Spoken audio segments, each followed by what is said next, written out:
You don't strike me as an e-scooter kind of guy. Never ridden one, probably never will.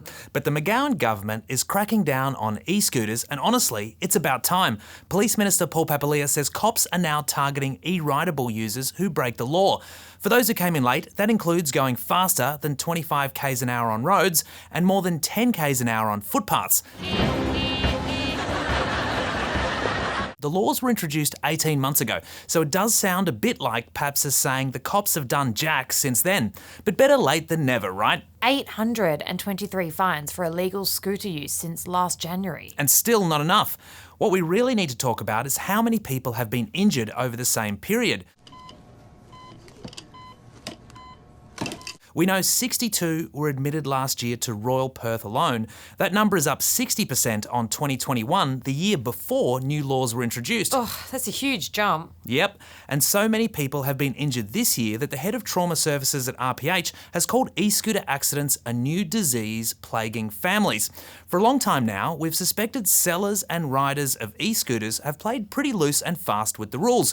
But it's amazing how a little media coverage can focus the attention of pollies. And when did you take this momentous decision? Today, when I read the papers. But when did you first think of it? Today, when I read the papers. Last month, the West spoke to a bunch of retailers who either offered to pimp e-scooters to make them go faster than legally allowed, or they brazenly advised our reporter on how to do it yourself. See, with binoculars in your car, you can be the lookout for the police. Then this week, we saw the cops bust a bloke in the city with an e-scooter that could go 150 kilometres an hour. Nice. Now, you know what they call someone on an e-scooter that goes that fast?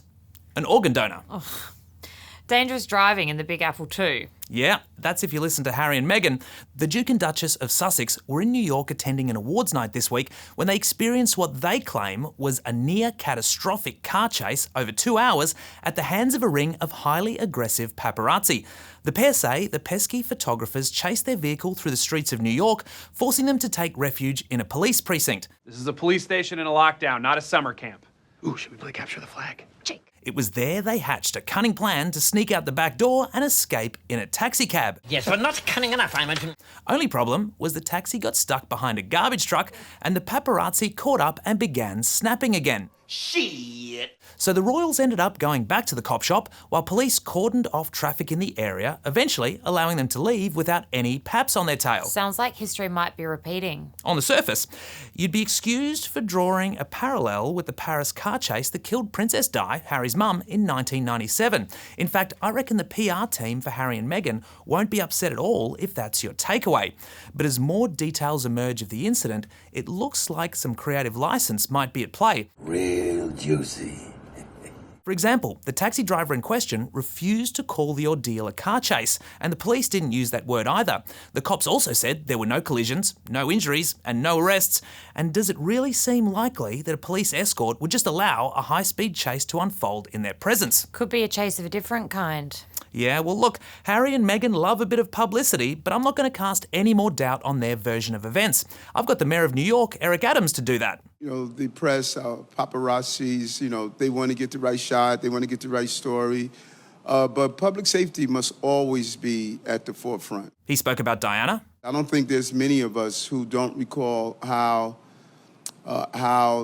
his mom died. But when it came to Harry and Meghan's claims of a near-catastrophic car chase, well, he wasn't so convinced. I would find it hard to believe that there was a 2-hour high-speed chase. If it's 10 minutes, a 10-minute chase is extremely dangerous in New York City. I'm sure we haven't heard the last of this one, but it's clear the whole situation is made a lot more complicated because the Sussexes alternate between hating the media and actively courting it for self-promotion and profit. WA is set to keep on profiting. Praise be.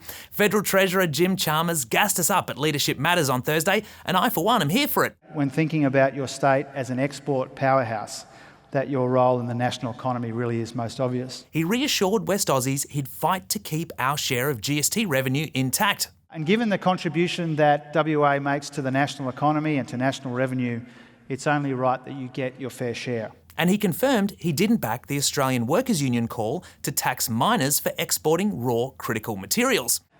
We've got our own policies and plans for critical minerals.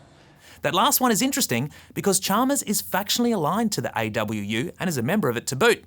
But backing WA's GST share and shooting down mining taxes goes down better in the West than an ice-cold Swanee D.